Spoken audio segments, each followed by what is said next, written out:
the example of Instagram, that 13 employees receive billions of dollars, and that Kodak, for example, lost a lot of employees and had closed.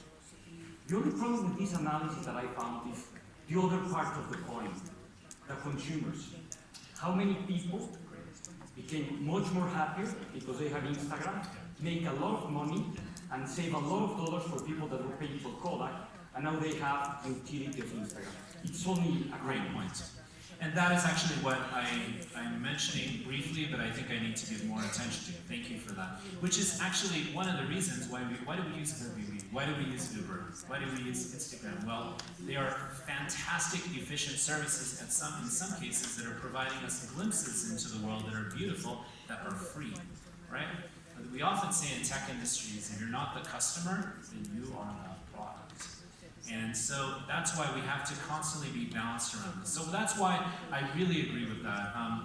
There is some research that's showing that Uber prices are artificially subsidized by investors to create greater dependency on the technology, which is not because Uber is doing anything disingenuous, but it's allowing it to gather data to incubate its automated vehicles industry. So that's interesting too. But there's no question that a lot of the reason we have turned to these platforms is not only are they wonderful and efficient and productive, but they're also cheap. They're inexpensive. I mean, the prices I can stay, when I stayed in that Airbnb in Coyoacán, it's much less expensive than a fancy hotel would be.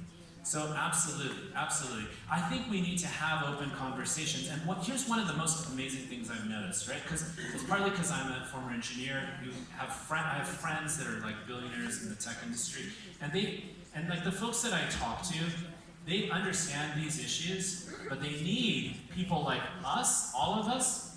Here's what I mean: new industries, new jobs, to be translators, to help them work with these issues. I'll tell you honestly, having worked in the tech industry, like I did machine learning and AI work for 2.5 years in a business, in a corporation, you don't have time to think about these issues, you know? And so I don't blame them for saying I'm just an engineer. I'm saying we need to figure out ways to work with them to complement these issues. And I really believe that.